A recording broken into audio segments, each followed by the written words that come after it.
Hey, what's up, guys? It's LG1T. Basically, just a league play match, Masters Division, and this is all I gotta say is we're getting raped the first half of this game. You just need to watch. Like, these kids are going clutch on us. Like, we were complaining the whole time. Basically, kids don't know, or like I think me and my buddy here, really not my buddy. I just met him in this game, going in solo like always. Unless I have like a friend with like G-Bay or someone playing with me. But as you see here, this first hill we're getting demolished. Basically just wanting you guys to watch and see what's going on.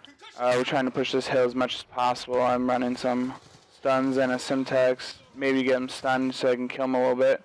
Like that. I was kind of already giving up. Thought the game was over. This has to be the biggest comeback I've ever had in league play, so that's why I saved it. So when I got my capture card that I could put it up, it was actually less than a week ago probably, so it wasn't that long ago. It was this season still, so it's pretty recent. As I said in my last video that I'm uploading right now, I'm trying to do as many videos as possible, get back into YouTube a little bit more, as you heard in my last video. Basically, I'm trying to run an AR more, so someone else can focus on running OBJ, because I can slay pretty well in this game, because the ARs are so overpowered. Being like an anchor, it's kind of like an OBJ for the most part, but with spawns. From my videos with Hardpoint, you'll see a little bit. This map's really not MLG anymore, so I don't really care as much anchoring. Like Slums, I would say the map. That's like the biggest anchor map ever. Raid is kind of too, but not as much. It's more of like an OBJ kind of thing with timing, which I kind of like.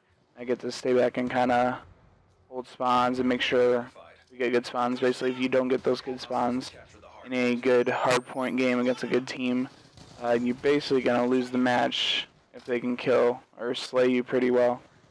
So it's all about spawns. Basically, giving up, I probably, as an anchor, I give up around 25 seconds on the last hill and go anchor on the next one while my team goes and slays. So if they do get it, they get it. Then it'll be like a split spawn for the other team, and I can kill them if they're like spawning mid, something like that. But as an anchor, I would go a little bit earlier, so you have that down, but it can be a disaster too. So sometimes you could send two people back to the hard point or the new place to anchor. Like on Slums, you'd anchor more statue area and back behind the wall on the other side, and making sure you gain that middle hard point. Also, making sure you're setting up for maybe even 2 hard points in a row, so you have spawns. You just have to figure it out. More you play, especially league play. I love league play in this game. Kind of ridiculous how they put that in here. Hopefully the new Call of Duty Ghosts will do that also. Also, I'm going to talk about a little bit about the new Xbox. I've heard mixed reviews. Like, I understand, yeah, entertainment system cool. I was kind of blown away by the whole cable TV thing, but it is a gaming console. So I was kind of disappointed they didn't really focus on the games as much. They did Call of Duty Ghosts, of course, and a bunch of sports games and a racing game. Looked really good. I was actually in school while I was watching it, so I used like 50% of my data on my phone. It's kind of ridiculous. But I think E3, they're going to focus more on the games, hopefully, because I personally do not care about Kinect. You have to have a Kinect plugged in to even use the Xbox One, so I thought that was kind of weird. Also, confirmed it's not backward compatible, so you can't play old Xbox's games. So I think it'll be released right around Call of Duty Ghosts in November, because that'd be kind of stupid if Call of Duty Ghosts came out like a week early, and you can't play it because you don't want to spend the money on the 360 one because you're going to buy it on the new Xbox. So I don't know. I think the new Xbox is kind of bulky. I understand why. They'll probably come out with a Slim. That was probably on purpose, so they make more money later. 8 gigs of RAM and all that kind of stuff. Pretty cool. How fast the system is kind of ridiculous. And as you see here, we're still half the score down is what they have at 5 minutes left. still giving up, kind of. We're seeing a comeback, so we're going at it more. But back to Xbox One. I hope E3 they really show more games. I think it said 15 exclusive games in the first year, which is pretty legit, I think. We'll see how it does. Also, I heard about the Halo TV series. Hopefully they don't fuck that up. I thought Breaking Dawn, or whatever that was called, was pretty good. It kept me interested. I thought they had done a lot better, like more series and that kind of stuff with that. But Halo 4 like kind of messed up, so we'll move on from that. I thought Halo 4 was going to be the biggest game since Halo 2, but nope, of course not. Black Ops 2 wins again. I like Black Ops, I like Call of Duty, but I still think there needs to be another game other than Battlefield that needs to compete with it. There's really no other game out there that is as big as Call of Duty. I think Battlefield 4 will be big for the first month like always, then die out again, and Call of Duty will take over like always. Same thing with like the new Halo, probably when they release that. It dies after a month, and everyone goes back to Call of Duty. But I don't know. I think they need a new multiplayer game that's more than what they're doing with that stuff. And I also heard another thing about Ghost. I don't know if it'll be competitive. I know they're trying. They showed people playing competitive Xbox One reveal, so we'll see about that. I heard there is dynamic maps. They're not really even, like this map, as you see, it's kind of both on both sides. Dynamic means more of like,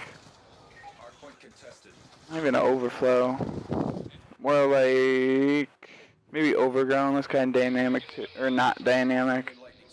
I don't even know. We'll see what they're doing.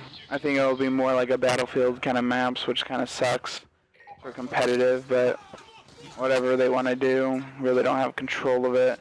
Even though hardcore gamers really play competitive, that's what they do for a living. Like YouTube videos, live stream all the time. I think they should have input too, which they're trying to do because they have people test out stuff all the time, but I think their feedback is kind of stupid sometimes, but we'll see. And back to the game a little bit, as you see here, we're catching up. This is a ridiculous comeback. Like, they just fell apart.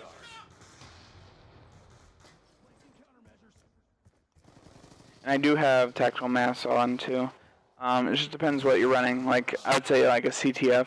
If you're running OBJ, I would run extreme conditioning and dexterity, or extreme conditioning and tactical mass, depends. If you're OBJ, I would actually have OBJ classes. If you can have 5 OBJ classes and just set with those, have an EMP one, they get sentries, a running one, just dexterity. If it's like slums, you have to jump over walls pretty well. Even a flak jacket one. I follow Nate Shot a lot actually, and I wouldn't say he's the best pro player out there, but he has good points. A lot of pros do this, OBJs. When you're first running off for a hardpoint, when you first spawn in the game, running like perk 1 and perk 3 greed with lightweight, flak jacket, and extreme conditioning and dexterity or something like that is pretty good to get in the hill, because everyone's like nading the hill right off the bat, and you'd get there pretty fast. Then after you die that first time, changing over to a different class, more to slay a little bit more, stun, that kind of stuff. Whatever your feel is. We're getting until the last minute here. Pretty intense. But I was saying before, also starting Rage back up. So we'll see how many competitive videos I can get. Still getting used to this game capture software. It's pretty good though, to what I last had. I was on a Mac, I'm on Windows now, and it works perfectly, even better than the ITV. It's called Game Capture HD. The game capture device is the Elgato HD. I actually got it bought by my sponsor, which is pretty tight. He's helping me out getting started and that kind of stuff. Eventually I can sponsor his company that he's trying to make right now, so that's pretty cool. I'm also looking into getting a new monitor, a BenQ FPS gaming monitor. It has 1 ms. I play on 8.5 ms lag, so we'll see about that. But it's actually almost over here. Look how close that game was. Fucking ridiculous. But follow me on Twitter. Hit me up on Twitch. And let's go.